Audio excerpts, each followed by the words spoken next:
Now, what is the general result we are getting from the sum of the zeros and the product of the zeros of any polynomial? The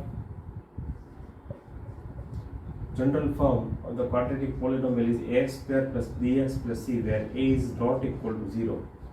Now, sum of the zeros are given by minus coefficient of x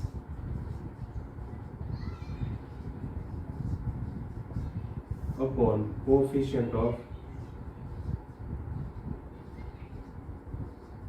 x square, and for product of the zeros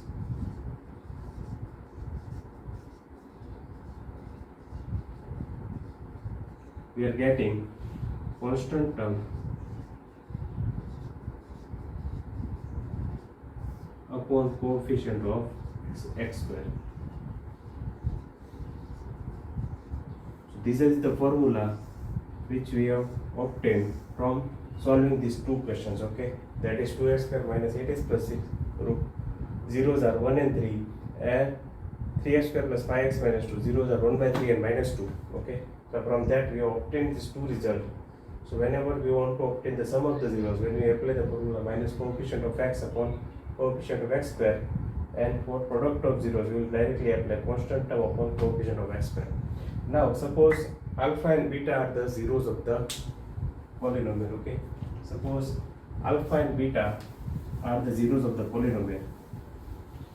So these are the Greek letters alpha, beta and gamma we will use in this chapter. So this is alpha, this symbol is alpha, this is beta. Okay, sometimes you can write beta also, beta. Okay, and gamma.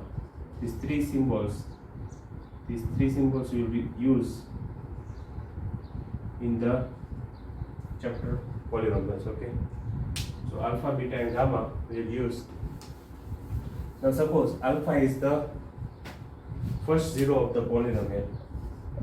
Alpha is the first zero and beta is the second zero of the polynomial. Okay, now we know that general form of the quadratic polynomial is ax square plus bx plus c. Okay, where a is not equal to 0. This is the condition. Now suppose alpha and beta are the zeros of the polynomial. So alpha and x minus beta are the factors of the polynomial. These are the factors of the polynomial. Okay,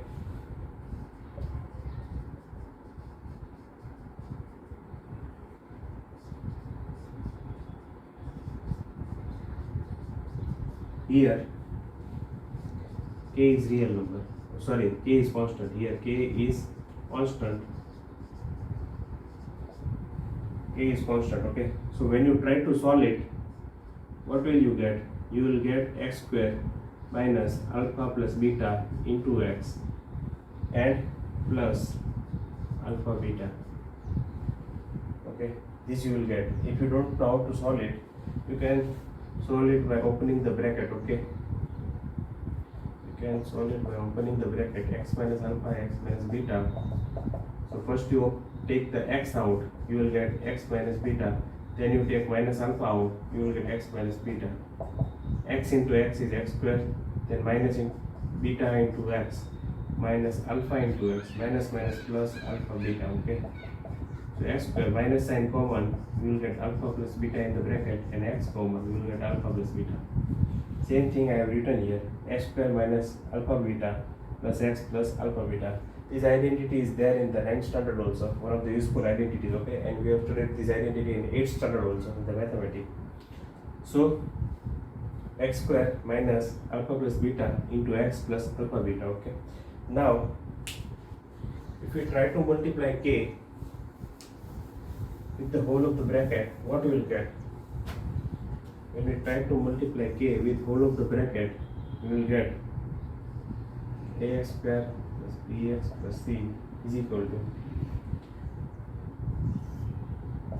kx square minus k into alpha beta x plus k alpha beta, equating left hand side and right hand side with the coefficient.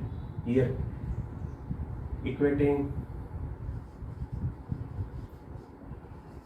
coefficient both sides, we will get coefficient both sides. What we will get? A is equal to k, b is equal to minus k alpha plus beta, and c is equal to k alpha beta. So whenever the sum of the zeros alpha plus beta, here we have taken alpha as the first zero and beta as the second zero. So for the sum of the zeros, so answer will be minus b by a. So how we are getting minus b by a? Suppose we put the value, okay, we will put the value of b, okay, and we will put the value of a.